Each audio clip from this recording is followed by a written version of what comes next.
Salut, aujourd'hui je voulais vous partager un petit secret, des petites plantes qui sont faciles à cultiver autour de notre potager où ils sont déjà à l'état sauvage. Il faut les avoir absolument, ces plantes. C'est des plantes qui vont travailler le sol pour nous, qui vont nourrir le sol pour nous et en plus ils vont protéger nos légumes et l'ensemble du potager. Alors c'est pas extraordinaire ça? Allez, je vous montre tout ça, c'est parti, on y va! Commençons par celles qui font un travail de fond, les championnes de la fertilité du sol. On les appelle les engrais verts. La moutarde, la facélie ou le trèfle sont semés sur des parcelles vides. Ils poussent vite, couvrent le sol et une fois fauchés et incorporés, ils apportent de la matière organique et des nutriments essentiels. Le trèfle en particulier fixe l'azote de l'air, un vrai cadeau pour vos plantes.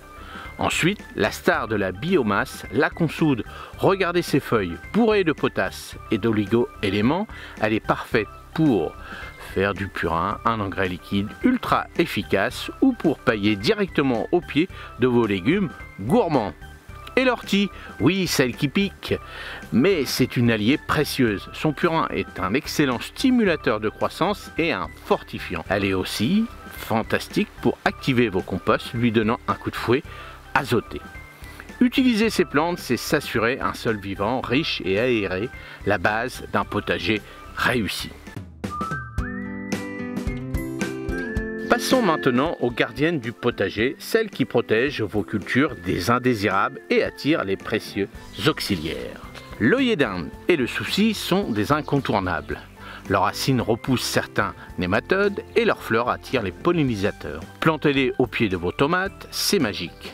La capucine, c'est le piège à pucerons par excellence. Ils adorent s'y installer, laissant vos autres légumes tranquilles. Vous pouvez ensuite les éliminer facilement ou laisser les coccinelles faire le travail. Les plantes aromatiques comme la nette, la coriandre, le fenouil ou même la carotte laissée monter en graines sont des aimants à insectes auxiliaires. Sphinx, coccinelles, microguèbres, tous des prédateurs naturels de pucerons et autres ravageurs. Et n'oublions pas la menthe, le basilic ou le romarin. Leur odeur forte perturbe de nombreux insectes nuisibles. Placez-les près de vos cultures sensibles, comme la menthe, près des choux, pour éloigner la pierrite. En intégrant ces plantes, vous créez un écosystème équilibré où la nature travaille pour vous.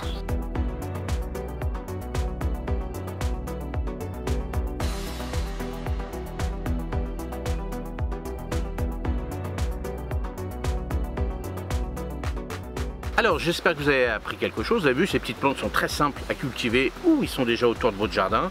Si vous ne pouvez pas par exemple avoir du trèfle, moi j'ai un petit coin au fond de mon potager, de mon jardin là-bas au fond, où je tonds ce trèfle, je le laisse pousser, je le laisse presque fleurir et je récupère ça et je fais un super paillage par exemple. Et je vous ferai une petite vidéo pour vous montrer comment faire.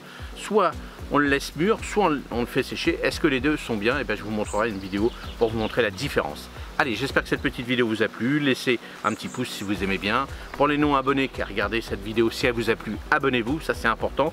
Pour moi, me faire monter sur YouTube, ça c'est important aussi. Plus vous allez être abonné, plus vous allez mettre des pouces, plus vous allez mettre des commentaires, et ben, plus YouTube va m'aimer. Et moi, c'est le but du jeu parce que vous savez que maintenant, c'est mon job.